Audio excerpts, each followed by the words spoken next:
Alors, comment éviter les lags sur votre smartphone Android? On va commencer par des choses très simples et après on va aller dans des trucs un petit peu plus poussés. Alors, pour commencer, on va tout simplement éviter de surcharger le menu principal avec tout un tas de widgets et d'applications, enfin de raccourcis d'applications inutiles.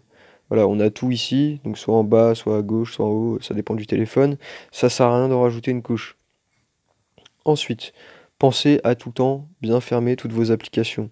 Ça, je pense que vous le faites, hein. Voilà. Après, ce qu'on peut faire, c'est aller dans Paramètres, maintenance de l'appareil.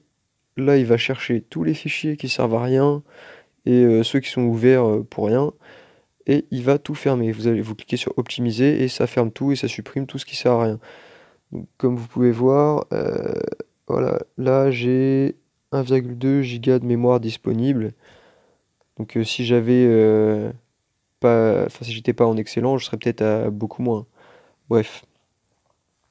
Alors, une fois que vous avez essayé tout ça, vous pouvez faire ça aussi. Alors on va dans Mes fichiers, téléchargement, et on supprime tous les trucs qu'on a téléchargés et qu'on se sert pas. Voilà, tout simplement.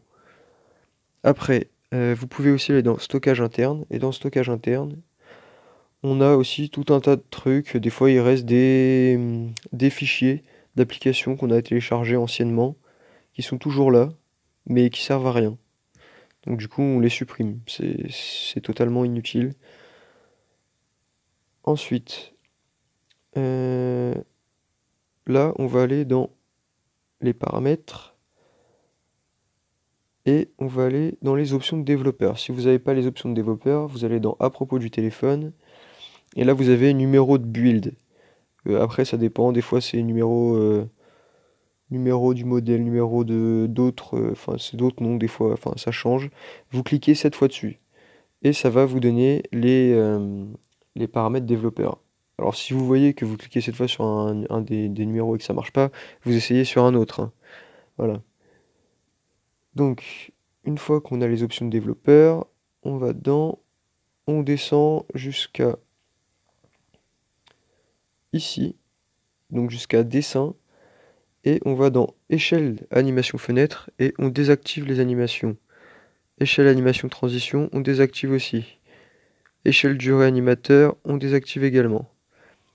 Après, ce qu'on peut faire aussi, c'est aller dans application, application inactive. Et là, vous pouvez désactiver ou activer les applications. Donc, toutes les applications qui vous servent à rien, vous les désactivez toutes. Et si vous avez une application qui demande énormément de ressources, vous pouvez désactiver toutes les autres pour faire tourner cette application. Comme ça, les autres applications ne prennent pas de mémoire vive. Après, il y a une deuxième méthode pour désactiver ces applications-là. On peut tout simplement aller dans Applications, voilà.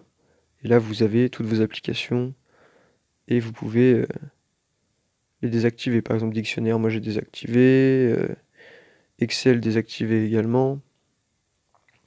Et après, il y a une dernière option que je conseille pas, sauf si vous avez un ordinateur pour stocker ou une autre carte SD.